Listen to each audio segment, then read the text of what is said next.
What's up, guys? It's my birthday, or should I say my 8-year lash-a-versary. It's crazy that I've been doing this shit for 8 years. Some days it feels like 30 bajillion years, and other days it feels like I blink my eye and I'm back to doing my first set. But I want nothing more than to have you guys take a back seat to my journey of looking at all my past work, photos, videos, all that shit. It's gonna be a bumpy ride because I know some of the work I did back in the day, so you're gonna have to sit on your happy ass and go through this shit with me too, because I cannot be alone throughout this. So welcome if you're new here. If you're not new here, thank you for coming back. We love it. Love to see it, all about it. But if you are new here, this is the Lash Bitch Podcast, episode 2, which I'm very excited about.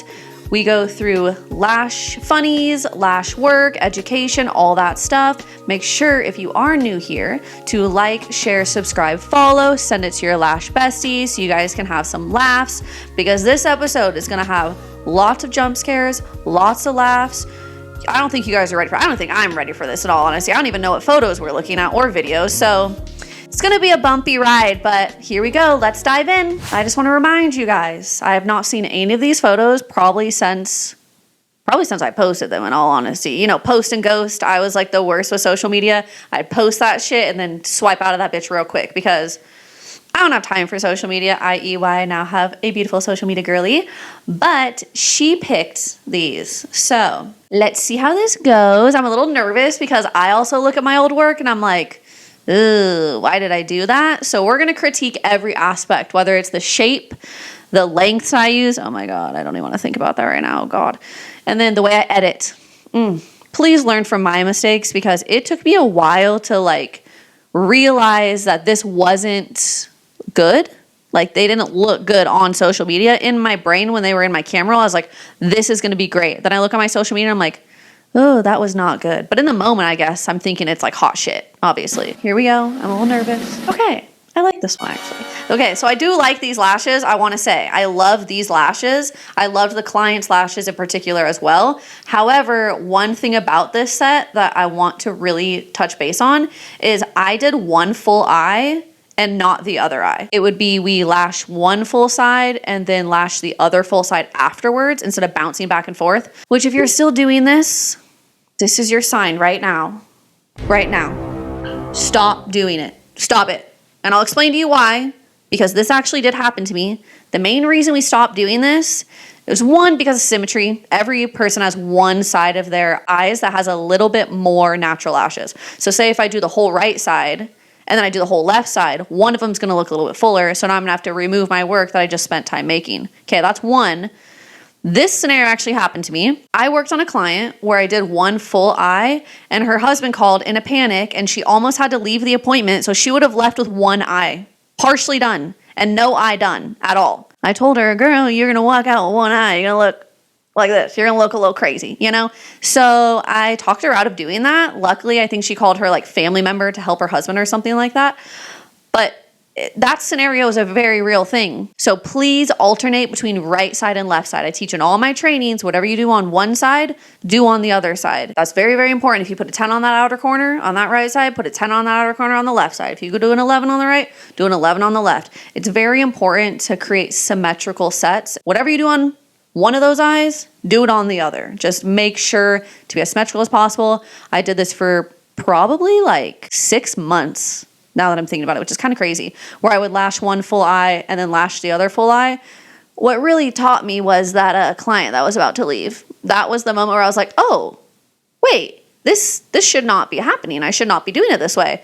Then I took more trainings. The more you learn, the more you learn.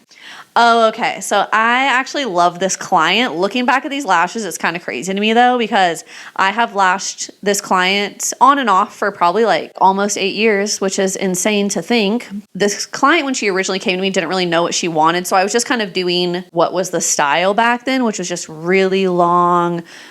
Hers aren't super full. She did want a more natural look. Okay. First of all, I want to point out something real quick to all those girls that are like, wanting natural sets or wanting to be natural artists. Just because you're doing less volume and keeping long lengths does not mean natural. Most of the time when clients say they want something natural, they're usually talking about the length.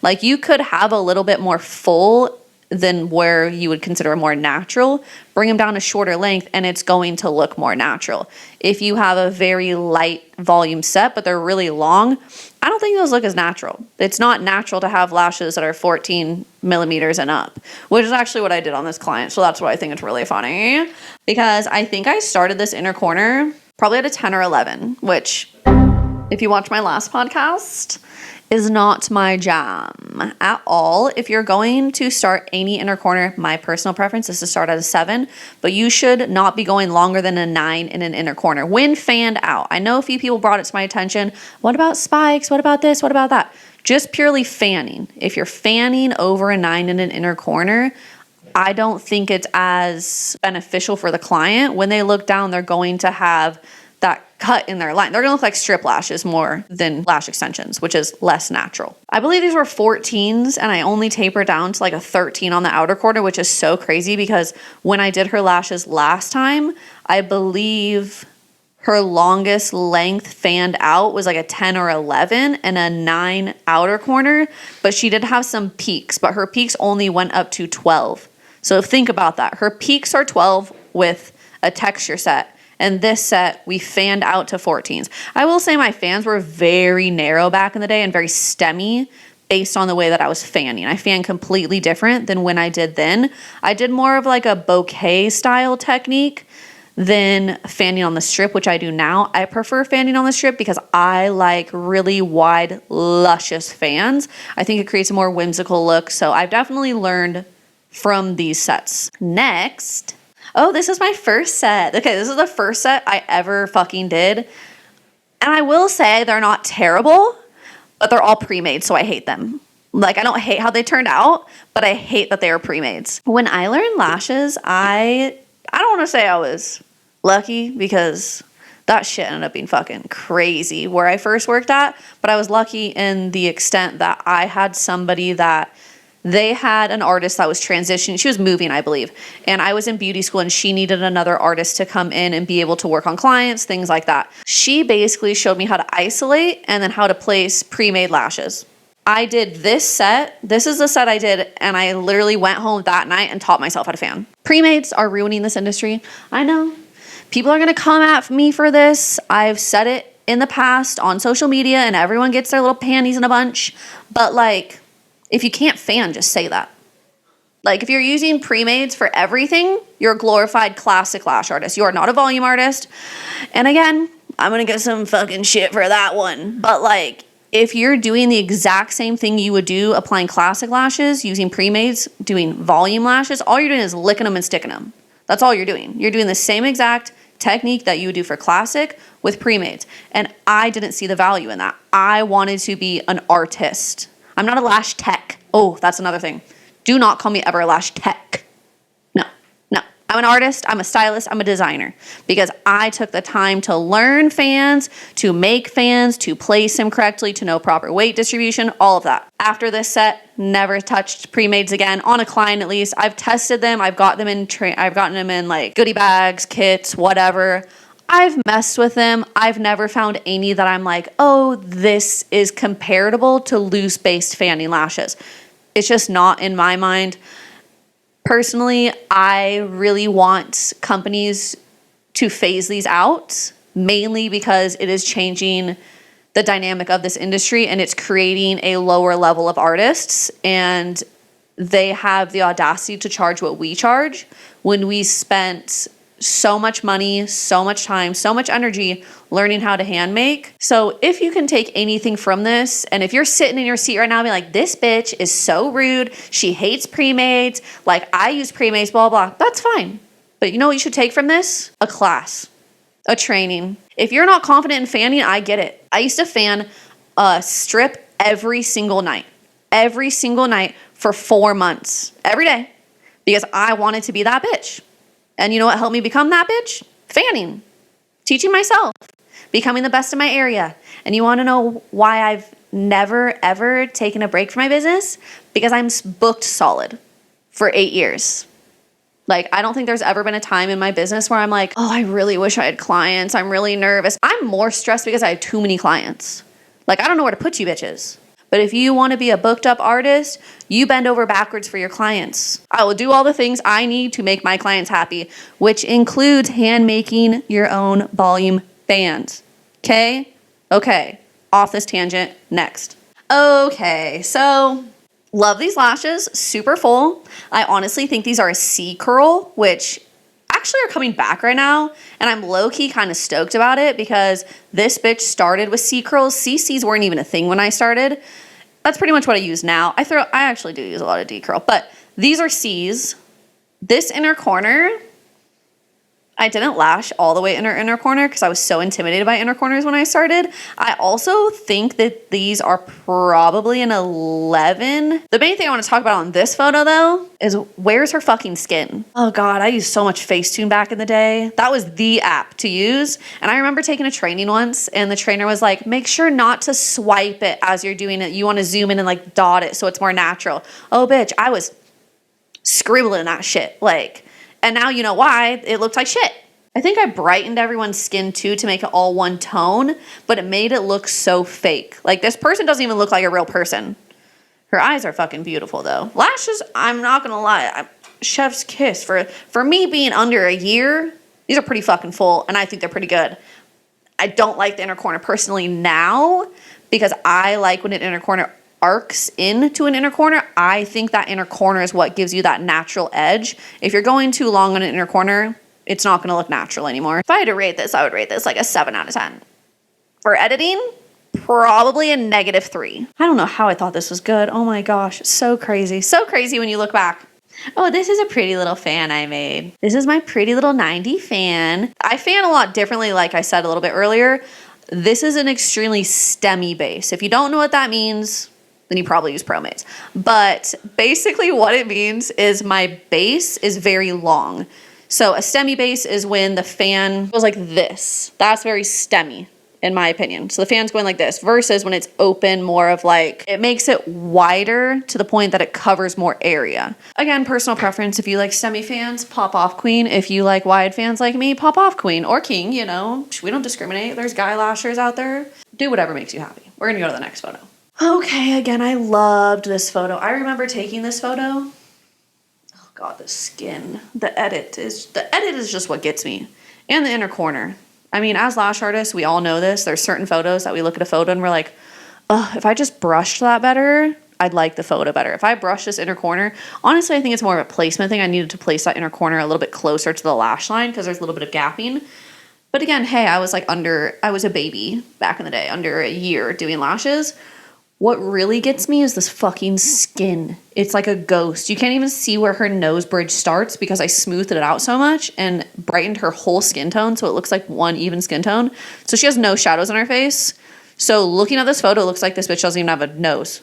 You can't see the nose, but I know the angle where the nose bridge would be and it ain't there. So do not edit like this, please. There's editing guides now. Back when I started, there wasn't a lot of them. So we were all just like face tuning the shit out of everybody. Oh, she looks like Casper the Ghost. It's literally insane. I can't even take my eyes off it. It's like so wild how white her skin is. Oh, had to stop you there before we go into the next jump scare. If you haven't heard, we're doing a huge lash artist giveaway. This is going to have so many products, lashes, primers, misters, gel pads, some accessories like mirrors, tweezers, and we have a ticket to the International Lash Expo in Miami. This got me hyped up. We just want to give back to the industry that has given us so much. So please, please, please go check out the giveaway. It's on Instagram and our pinned carousel post with a big giveaway right behind this face. You're going to go to Simply Divine Lash LLC on Instagram. Make sure you follow. That's the first step. You're going to follow, like, share. For extra entries, you're going to tag some friends, share to your story, because sharing is caring. Why wouldn't you want every other lash artist to know about this?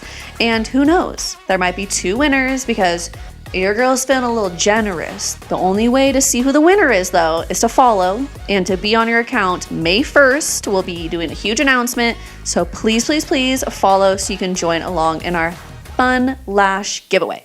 On to the next, because I can't even look at that one anymore. Another pretty bad edit skin job, not as bad, but pretty freaking bad. This is also when I was kind of in my era of working with 0.07 lashes again. I worked with 0.07 lashes coming into the industry probably for like 4 months maybe, and then I started going into mega volume. I jumped into mega volume quick, which is kind of crazy because back in the day they used to do where you had to learn classic lashes and you had to do that for like X amount of time before you could take a volume training, do that for X amount of time before you could take a mega training. But I'm not gonna lie, I'm pretty motherfucking self-taught, which pros and cons to. I will say it is kind of fun to be like, oh yeah, I taught myself. But then I took a training and I realized I don't know jack or fucking shit. Because after I took my Barbaretta training, I was like, oh, that's how you map? Oh, that's how you have your body positioning? Oh, that's how you hold your tweezers?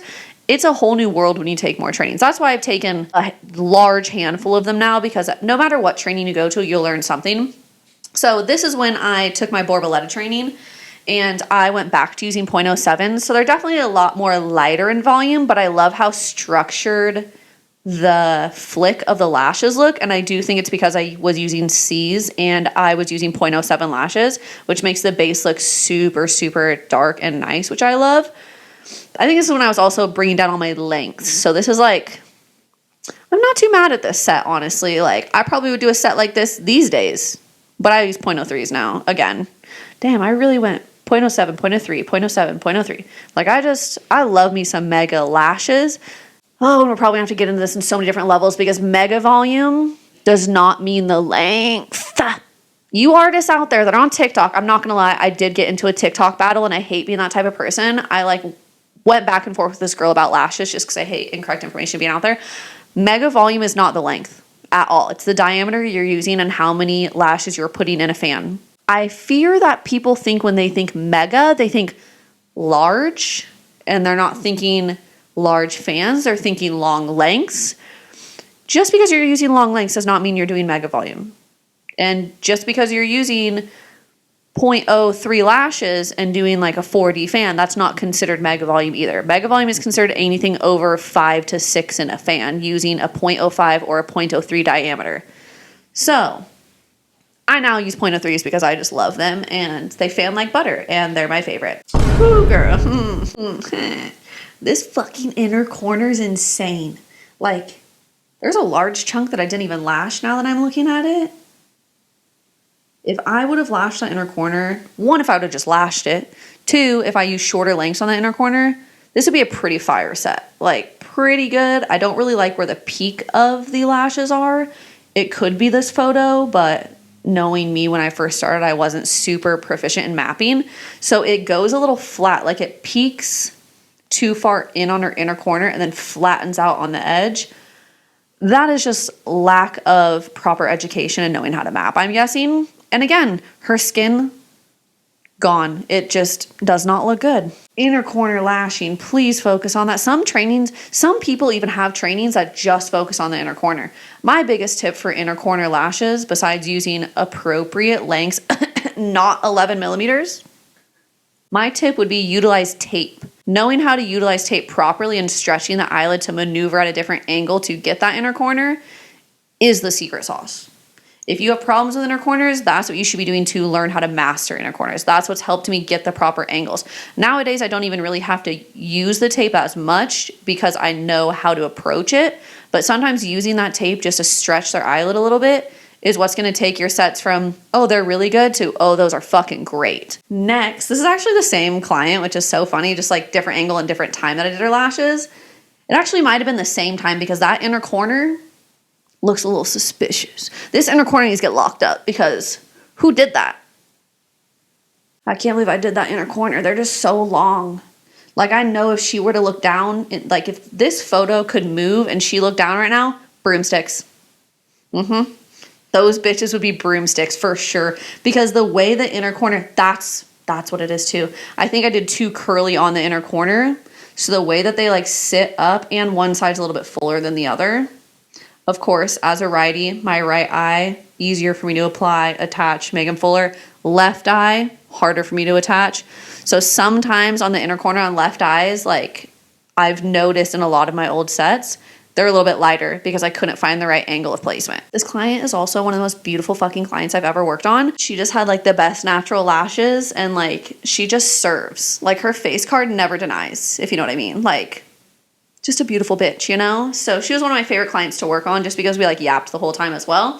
So Ugh, I wish I could do her lashes now to be like, look how far I've came. Look at how much better your lashes will be. But she's a very clean girl aesthetic now, which is fine. But I'm a bougie bitch aesthetic, so I get it. I like a full fluffy lash. That's not her vibe, so it's fine. But whatever. Oof.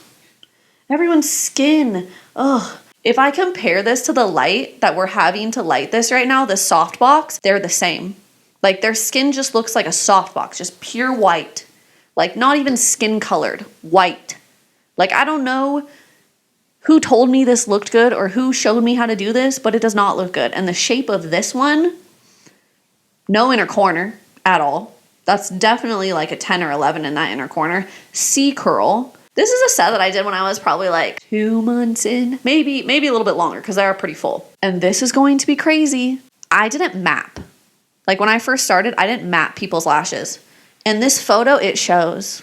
It shows. If you don't map, I can always tell if you map or not personally. And I think it's just because I used to not map and then I transitioned into mapping and it makes such a drastic difference. Why does that outer corner have a little like flick at the end? Like that's not supposed to be there. So that lets me know, oh, this bitch right here did not map this set because if this bitch did, it would look a whole hell of a lot fucking better. It just looks flat. It looks like I only used, and I probably only did back then, I only used like maybe 3 sizes in a set. Nowadays, I use like 6 to 7 sizes per set.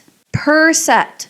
Oh, and if I had spikes, double that. I'm using 12 different sizes per eye. We need to be mapping, 1 for symmetry, 2 for the fact that this girl's a yapper and I want to be able to talk to my clients. And if I'm on their lashes, I don't want to be like, oh fuck, what size was I doing? I can just look at the tape and be like, oh, that's the size I was doing. 3, it elevates your client experience. The client I was talking about just a little bit ago, she was one that I would do on and off for like 8 years or whatever. She would periodically go to other artists just to like test them out. Almost every single time she would come back and be like, oh, they didn't do this, they didn't do that. And the one thing that really stuck out to me is they didn't map and they didn't mist. Map, I was like, wow, you realize that I do that? And she's like, yeah, your sets just look so much more styled. They look more catered to me. And I said, yeah, because I mapped it to your eye shape. Very important. 2, misting. Clients don't really know exactly what a mister does. It's a lot more than it just feeling nice, but pertaining to a client aspect, clients love the way it feels. It brings your service up to a luxury level that a lot of people aren't including for some strange reason. If you're not, I don't understand that because it does actually help us work faster. What misters do using a small molecule of water, it basically is like a chemical reaction with a cyanoacrylate, which is the main ingredient in every single adhesive. It's what makes any entity, foreign entity, stick to the human body. In lashes, it's a cyanoacrylate. So using water, it helps encapsulate those fumes and cure your adhesive. So when the client leaves, they can go swim in the fucking lake if they want to. They can take a shower, no more goggles. Oh my gosh. Now that we're talking about like curing lashes, if you guys are still wearing those like circular goggles like this in the shower after you get your lashes done, I'm so sorry that your artist is not telling you that that's not a thing anymore. If you're curing or bonding, which I'm not a huge fan of bonder, I like a mister better, which we're gonna have to get fully into that in another video because bonder is a scam. Bonder is a scam. I hate to tell you guys, you're wasting your money. Bonder's a fucking scam. Use a mister, it'll change your life. Okay. Another blown out skin. Just another blown out skin. Another blown out skin. Just so bad. These are actually really full and I love them. Inner corner could have been way better. I think this is just a similar photo. It's the same. Is that the same client? I think that might be the same client actually because her brow structure looks the same and she does have that weird little flick at the end. So, oh, and that outer corner is a little gappy. Oh my God. How did I post this? Because now that I'm looking at this, the left eye, that inner corner, there's like a finger's width that could have been lashed. And you know what's so funny? Clients never said anything. They're just like, I love them. Like, they're great. I mean, I guess clients don't really notice as much as we do. As artists, I have noticed, like having a really busy salon, we are always our worst critics. We will overanalyze. We will pick that shit apart. Trust me, I still do it. Even 8 years in, I'll be like, that set could have been better. That spike could have been more pointy. The angle of that fan isn't the way I like it. But that that skin is so bad.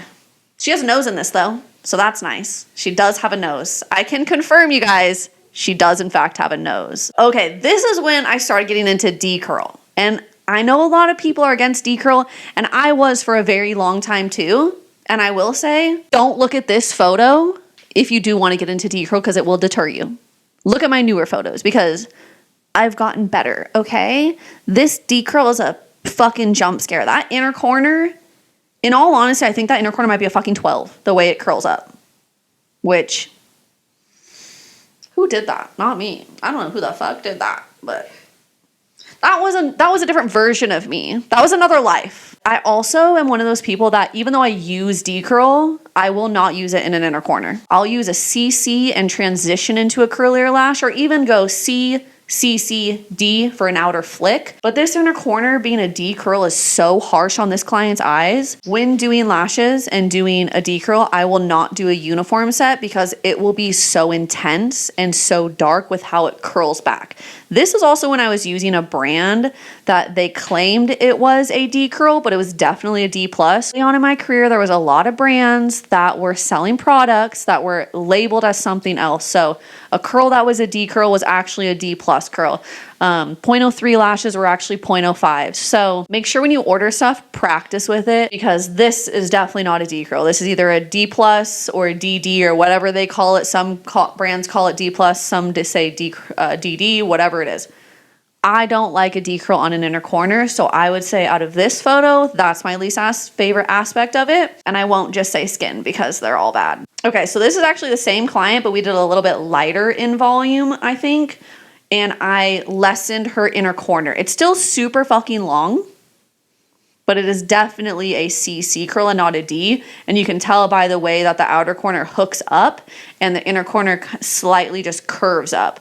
If I did a shorter curl in this, it would look a lot better.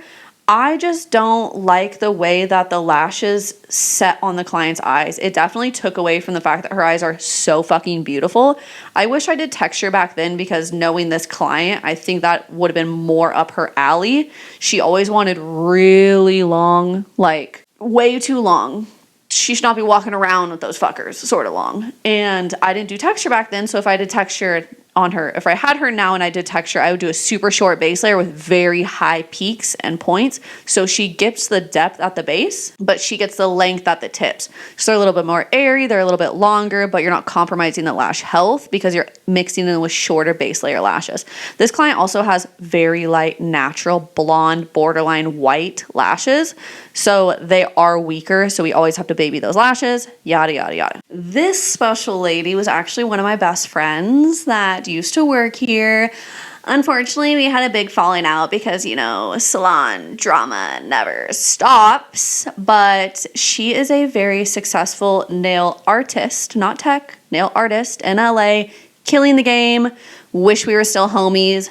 This bitch had the best natural lashes I've ever fucking worked on, which was fun because it was like a friend that could like let you do whatever, and it was like a fun experience. She pretty much was like an easy client. She wasn't like, oh, I need this, I need that, I need mega volume, I need natural. She was more just like, do whatever you want. And those are the best freaking clients. Again, I would have loved to have done texture on her. Maybe it's just because I'm like a texture queen now. Like texture is just my jam. She's actually someone I did do a long inner corner on usually because she liked it. I would tell her it wasn't my favorite, but she did have the natural lashes to support it. Fun to see. So next we have this client. Oh, I wish this was still my client too. She was a fucking cool client. One of my favorite things about this industry is like connecting with really cool women or people in general. Most of my clients are women. Unfortunately, I haven't had the pleasure of lashing a guy yet. I've always wanted to, but all my clients have been women. This client had such like wide eyes, which I love. I really wish I would have tapered down on her inner corner. Of course, it's the left eye that I feel like I left a chunk out of. Like I said, left eye is being right-handed on an inner corner, harder to place. So I definitely didn't put as many lashes there as I wish I would have. This inner corner is probably an 11.